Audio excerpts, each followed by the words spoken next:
Shri V S Shivakumar, ഇപ്പോൾ നഗരത്തിലെ ഒരു ശോച്യാവസ്ഥയാണ്. അതിൽ ഏറ്റവും ഒടുവിലായി ഒരു തൊഴിലാളി ആ കുഴിയിൽ അകപ്പെട്ടിരിക്കുന്നു. ആളുകൾക്ക് പോലും നഗരത്തിലൂടെ സ്വസ്ഥമായി നടക്കാൻ അല്ലെങ്കിൽ യാത്ര ചെയ്യാൻ കഴിയാത്ത അവസ്ഥ താങ്കളോട് വിവരിക്കേണ്ടതില്ല. എത്രത്തോളം അനാസ്ഥയോടുകൂടിയാണ് കാര്യങ്ങൾ നീങ്ങുന്നത്? ഒരു വേഗത ഈ പണിക്ക് കൈവരുന്നില്ല.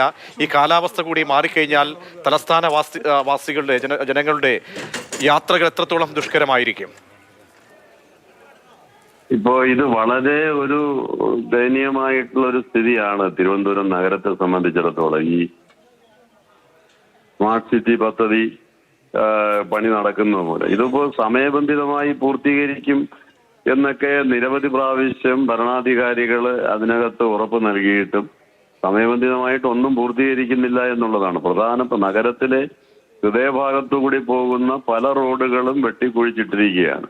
വാഹന ഗതാഗതം നടത്താൻ കഴിയുന്നില്ല. കാൽനട യാത്രക്കാർക്ക് പോലും പോകാൻ കഴിയുന്നില്ല. അങ്ങനത്തെ സാഹചര്യമാണ്. ഇതിപ്പോ ഞാൻ മനസ്സിലാക്കുന്ന ഹോളി ഏഞ്ചൽസ് ഗവൺമെന്റിന്റെ അവിടെയാണ് ഈ ഒരു ആള് വീണ് പരിക്ക് പറ്റി എന്നുള്ളതാണ് ഞാൻ മനസ്സിലാക്കുന്നത്. അവിടെ തന്നെ യഥാർത്ഥത്തിൽ ഒരു 1.5-2 മാസത്തിന് മുമ്പ് സ്കൂളിൽ ഹോളി ഏഞ്ചൽസ് കോൺവെന്റിലെ സിസ്റ്റേഴ്സും അധ്യാപകരും കുട്ടികളും എല്ലാം കൂടി പുറത്തുനിന്ന് സമരം ചെയ്യുന്ന ഒരു സാഹചര്യം ഉണ്ടായി. ഞാനപ്പോ അവിടെ പോയിരുന്നു. നടു റോഡ് ആ സ്കൂളിലേക്ക് പോകുന്ന നടു റോഡ് വെട്ടിക്കുഴിച്ച് 2 സൈഡ് മണ്ണിടുക. അപ്പൊ അവിടെ ഒരു സ്കൂൾ ഉണ്ടെന്നോ ഒരു ആശുപത്രി ഉണ്ടെന്നോ ഈ അധികാരികൾക്ക് അതായത് ശ്രീ വി എസ് ശിവകുമാർ, അതായത് നമുക്ക് ഒരു വികസനത്തിന് നമ്മൾ ആരും എതിരല്ല. എത്രത്തോളം നമ്മൾ ക്ഷമിക്കാമെന്നോ അത്രത്തോളം ബുദ്ധിമുട്ടുകൾ നമ്മൾ സഹിക്കാനും തയ്യാറാണ്. പക്ഷേ ഇതിനൊക്കെ ഒരു സഹന ശക്തി ഉണ്ടല്ലോ. ആ നെല്ലിപ്പലകയും കടന്ന് ഇത്രയും ദിവസങ്ങൾ കഴിയുകയാണ്. ഒന്ന് തിരിഞ്ഞു നോക്കാനോ, എത്രയോ ബന്ദിയാക്കപ്പെടുന്ന ഒരു സാഹചര്യമാണ് തലസ്ഥാനവാസികൾ. അത് ഒരു കാലാവധി കഴിഞ്ഞിട്ട് പോലും അതിനൊരു പാരലായിട്ടുള്ളൊരു സമാന്തരമായിട്ട് ഒരു യാത്രാ സൗകര്യം പോലും ഏർപ്പെടുത്താൻ കഴിയാതെ പോകുന്നത് എന്തുകൊണ്ടായിരിക്കാം?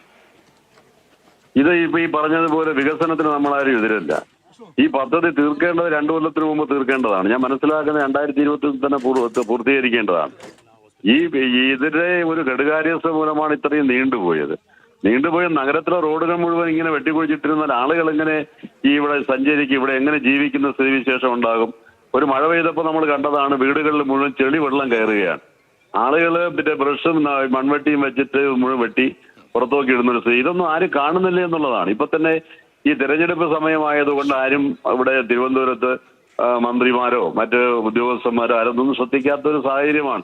തീർച്ചയായും കണ്ണടയ്ക്കാൻ കഴിയുന്ന സാഹചര്യമല്ല. വളരെ നന്ദി ശ്രീ വി എസ് ശിവകുമാർ പ്രതികരിച്ചതിന്.